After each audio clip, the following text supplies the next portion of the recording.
te permettre d'avoir une certaine dimension dans la sphère de l'esprit, faire de toi un homme spirituel. La vie est d'abord spirituelle. Et donc, si nous voulons donc avoir de l'ascendance dans la vie, réussir notre vie, il est impérieux, que disent urgent pour chacun d'entre nous, de donner une place de choix à la dimension spirituelle de la vie. C'est très important. Eh bien, je vous parle de quelque chose qui peut vous amuser. Vous vous demandez, mais comment est-ce qu'il va nous parler de ça? Il est si simple le thème. Prends garde à ce que tu entends. Simplement. Prends garde à ce que tu entends. Marc 4, versets 24 à 25. Jésus leur dit encore, prenez garde à ce que vous entendez. On vous mesurera, voyez-vous, on vous mesurera avec la mesure dont vous vous serez servi. En d'autres termes, dans tes oreilles se trouvent des mesures. Et chacun d'entre nous devra être à même d'appliquer la bonne mesure à la parole qu'il ou qu'elle entend. Car c'est avec cette mesure qu'on te mesurera. Et la Bible dit, on y ajoutera pour vous, car on donnera à celui qui a. Mais à celui qui n'a pas, on notera même ce qu'il a. En d'autres termes, ce que tu entends peut soit embellir ta vie, soit la ruiner.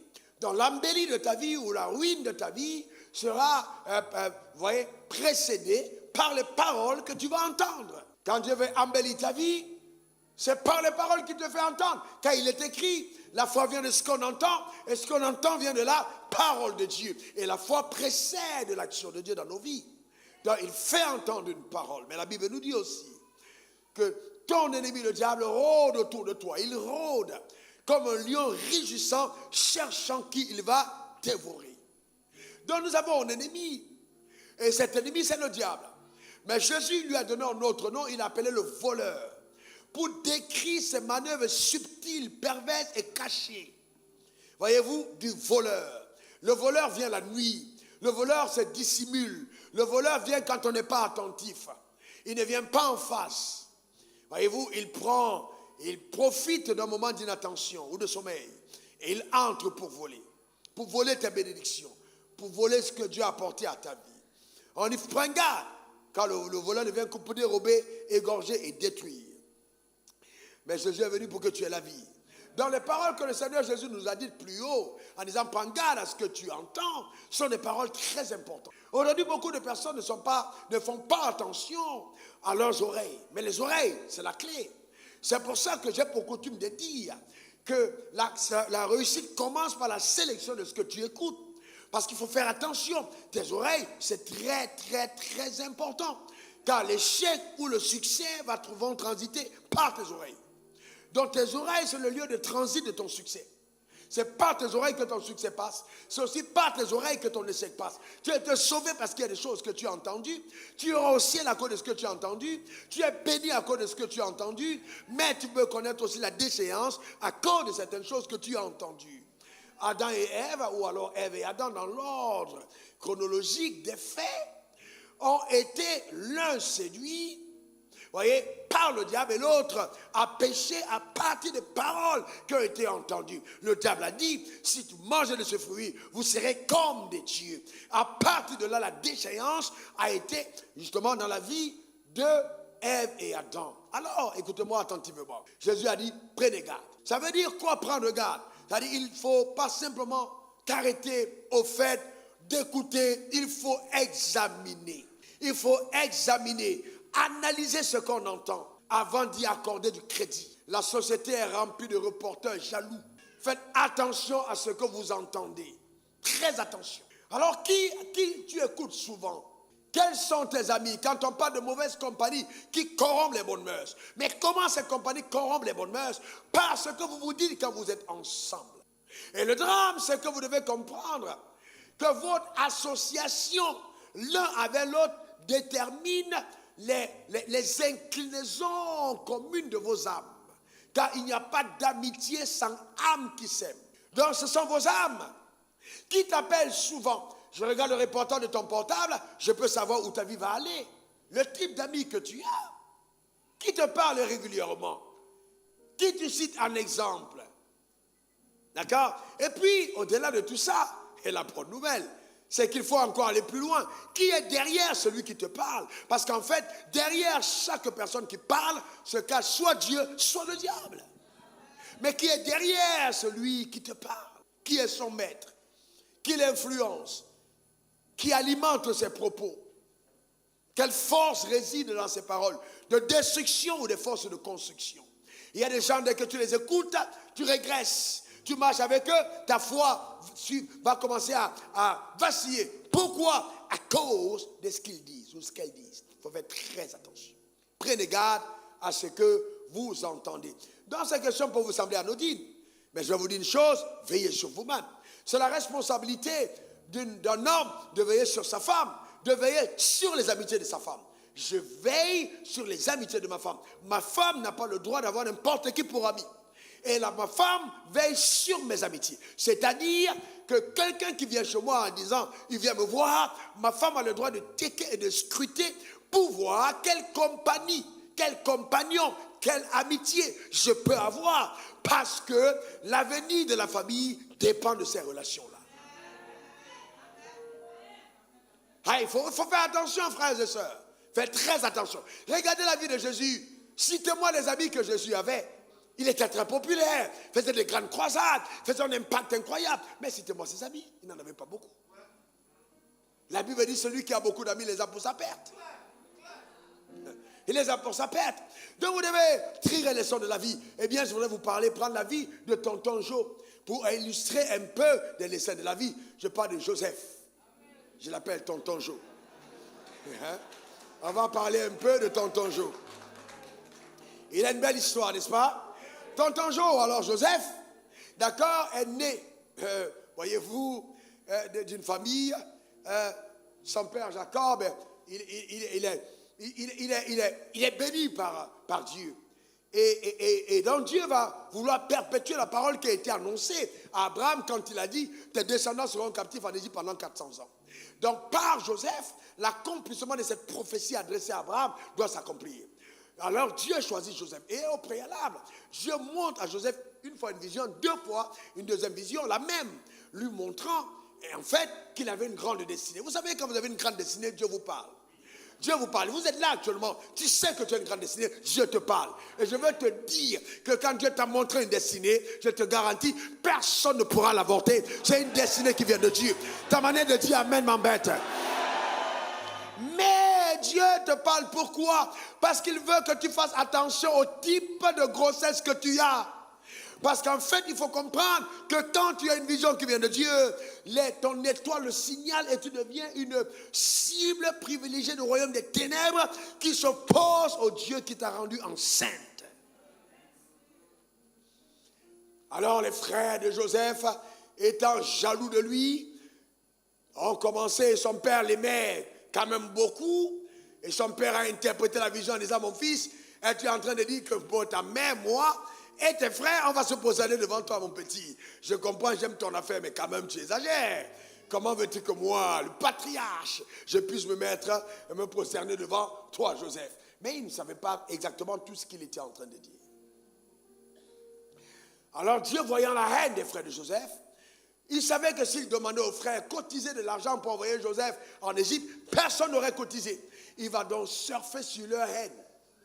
Il va instrumentaliser la haine pour qu'il l'envoie en Égypte. Donc Dieu va utiliser tes adversaires, va utiliser tes ennemis, va utiliser les gens qui te détestent pour accomplir les desseins qu'il a arrêtés par ta vie. C'est ce que Dieu fait. Et alors les frères vont prendre Joseph, ils vont cacher dans la cité et ils vont le vendre aux Ismaélites. Les Ismaélites font une bonne affaire. Ils ont là un jeune garçon robuste. Ah, la Bible déclare plus l'autre qu'il était fort, costaud, donc ça va être un bon esclave, c'est un bon produit. Donc on l'achète et on revend aux enchères. Vous voyez, Potiphar, qui est le chef d'état-major, voit dans la constitution et la morphologie de ce jeune homme quelqu'un qui peut être un bon ouvrier à la maison. Et il l'achète à son tour et il le met dans chez lui. Mais sauf que, souvent vous faites entrer des choses chez vous, mais vous ne savez pas qui est entré. Regardons la suite de l'histoire. Et ça, c'est très intéressant. Genèse 39, je veux que vous le reteniez. Versets 1 à 6. Regardez, on fit descendre Joseph en Égypte.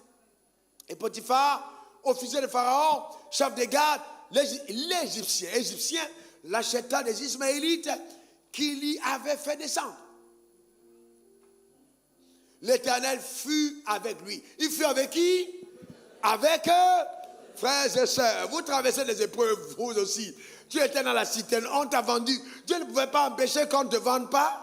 Mais la Bible dit, il fut avec lui. Ça veut dire que si Dieu est avec toi et tu traverses ce que tu traverses, sans voir la délivrance, c'est que ce que tu traverses va t'amener à quelque chose de grand. La prospérité, l'Éternel fut avec lui et la prospérité l'accompagna. Oh non, non, non. Il y a des gens que la prospérité accompagne.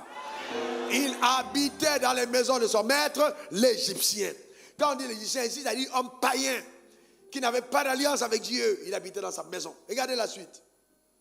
Son maître vit que l'Éternel était avec lui et que l'Éternel faisait prospérer entre ses mains tout ce qu'il entreprenait. Tout ce qu'il entreprenait, c'est-à-dire tout ce que tu donnais à Joseph, prospérait. Joseph trouva grâce aux yeux de son maître, qu'il employa à son service, l'établit sur sa maison et lui confia tout ce qu'il lui possédait. Voyez-vous, les gens vont vous aimer, pas à cause de vous, de ce qui vous êtes, mais à cause de la grâce qui est en vous. Même si vous voulez vous détester, ils n'arriveront pas. Il y aura tellement de grâce qui vont t'accompagner que même les personnes qui pouvaient te détester vont finir par t'aimer, car la grâce de Dieu t'accompagne. Dès que Potiphar lui établit sur sa maison, regardez, et sur tout ce qu'il possédait, l'Éternel bénit la maison de l'Égyptien. Waouh! À cause de Joseph. À cause de qui? Joseph. Comment vous imaginez qu'un chef d'état-major est béni à cause d'un esclave? Il y a des gens, vous les voyez à main nue, mais la charge spirituelle qu'ils ont, la grâce qui les accompagne, vous ne pouvez pas. Il ne faut pas jouer avec leur vie, parce que ce sont des catalyseurs de grâce. Ta manière de dire amen m'embête. L'Éternel bénit la maison de l'Égyptien à cause de Joseph. La bénédiction de l'Éternel fut sur tout ce qui lui appartenait, soit à la maison, soit au champ. C'est-à-dire, dans tout ce qui appartenait à la maison, la bénédiction descendait dessus à cause de Joseph. Voyez-vous, ce texte est terrible. Comment Dieu peut bénir un païen, bénir la maison d'un païen, enrichir la maison d'un païen, mais à cause de la présence d'un croyant. Le mystère de l'Église dans la nation. Je vous expliquerai cela. Et c'est incroyable ce qui s'est passé. Maintenant, continuons le texte s'il vous plaît. Verset 6. Il abandonna aux mains de Joseph tout ce qui lui appartenait. Et il n'avait avec lui d'autre soin que de prendre sa nourriture. Oh Joseph. Oh, quelqu'un dit oh. Oh, Joseph était beau de taille et de figure. Quand Dieu précise quelque chose, ce n'est jamais par hasard.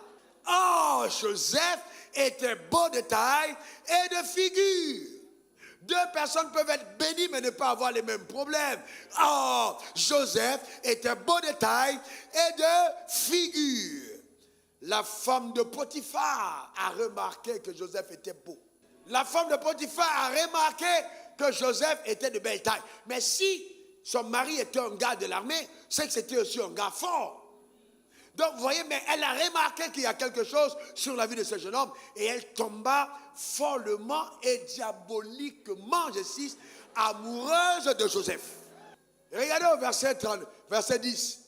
La Bible, quoi qu'elle parlât tous les jours, on dit quoi? Tous les jours à Joseph. Il refusa de coucher auprès d'elle, d'être avec elle. Elle parla, c'est-à-dire, en fait, regardez bien, c'est pas que le sexe qu'elle voulait. Elle dit, sois mon petit pompier. Sois le gars qui assure quand mon patron est au travail. Donc, assure-moi, sois auprès de moi. Comme ça, quand il bouge, tu es là. Quand il va en mission, tu es là. Joseph, je te donne tout, ne t'inquiète pas et tout et tout. Donc, Joseph pouvait dire, Dieu, j'ai percé dans la maison. Je suis le maître des lieux maintenant. Je contrôle Potiphar, je contrôle sa femme. Mais le gars a dit non, je ne peux pas faire ça. Ce n'était pas simplement une simple question de sexe, j'insiste. Ça transcendait le sexe, c'était une question de loyauté. Il a invoqué la loyauté vis-à-vis de son maître. Il dit, madame, je comprends bien, je suis un homme, je suis beau, je le sais. Mais aller avec toi, c'est grave, parce que tu es quand même la femme de mon maître. Et ce maître m'a fait du bien, je ne pourrais pas faire ça. Il a refusé. Et la Bible dit un jour, alors que, voyez-vous, tout le monde était sorti, et tous les jours, on parle d'harcèlement. Il faut bien que les sexistes comprennent que l'harcèlement n'est pas simplement masculin, et que les femmes harcèlent. On a des femmes qui harcèlent les gens dans les bureaux. La Bible nous montre, Madame Potiphar était une harceleuse. On est d'accord, elle a harcelé le gars. Elle dit, couche avec moi. Voyez-vous, et je vais plus loin, écoutez-moi bien. Si une femme harcèle un homme et demande à coucher avec l'homme, c'est que cette femme a une pratique, voyez-vous, dévergondée du sexe. Parce que dans la psychologie de la femme, le harcèlement n'intervient que quand la pratique du sexe est banalisée. Peut-être que Joseph n'était pas la première cible. Cette femme devait avoir l'habitude de passer à la table tous les vigoureux serviteurs. Que Dieu te préserve d'une telle femme. Ta manière de dire amen m'embête. Je déclare sur ta vie que tu ne seras pas une telle femme. Dis encore amen. Je ne parle pas simplement des femmes, mais là c'est la femme de Potiphar. Et donc elle a été, alors Joseph a dit non. Et ce jour-là, elle a saisi le vêtement de Joseph. Elle a saisi le vêtement. Joseph a lâché le vêtement et il est parti. C'était là l'erreur de Joseph. Joseph a laissé le vêtement. À la fin de ce message, je vais te dire, si Madame Potiphar a ton vêtement, va récupérer vite avant que Potiphar n'arrive. Parce que ça peut plaider contre ta cause. Ta manière de dire amen m'embête. Il faut récupérer ton vêtement. Vous savez, les vêtements qu'on laisse, souvent ça peut être anodin. Joseph ne savait pas ce qu'elle pouvait en faire. Elle a sorti le vêtement comme preuve. Regardez, il a voulu me violer, il a voulu me violer. Tout le monde a cru. Comment c'est quand même la patronne? C'est quand même la patronne. Mais même entre les ouvriers, il y a peut-être certains qui savaient, qui disent, Dieu, non, on sait que la femme là, c'est une scienceuse. Et là, elle est dans sa science. Amen. Que là, elle est dans ses jeux. Mais personne ne peut parler parce que c'est la femme du boss. Alors, elle prend le vêtement, elle met à côté d'elle et elle s'assoit. J'imagine qu'elle a attaché le foulard ce jour-là. Elle dit, j'attends mon mari. Dès qu'elle entend cling, on ouvre là, on dit le patron arrivé, elle là dans son jeu.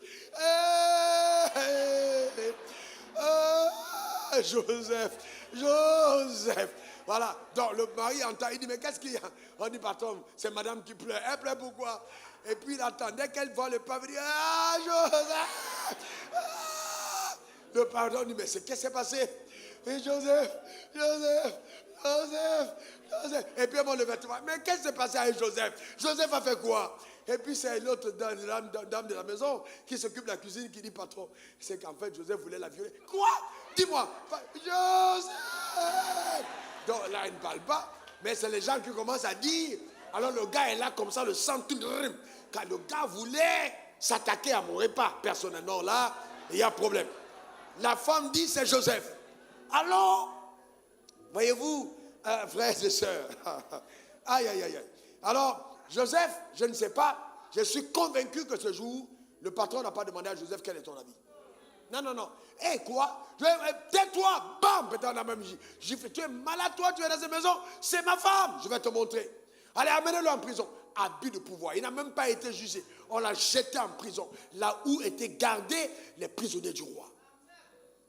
N'utilisez pas vos accès pour brimer les gens. Et en jetant Joseph en prison, il commettait une grave erreur. Il était en train de chasser la grâce de sa maison et de préserver l'adultère. En fait, il faisait la couveuse de l'adultère de sa maison et il chassait la grâce qui était venue. Il y a comme ça dans les milieux, dans les sociétés, en politique, les gens qui sont là pour nuire. Et quand ils voient que la grâce est sur toi, c'est eux qui t'accusent.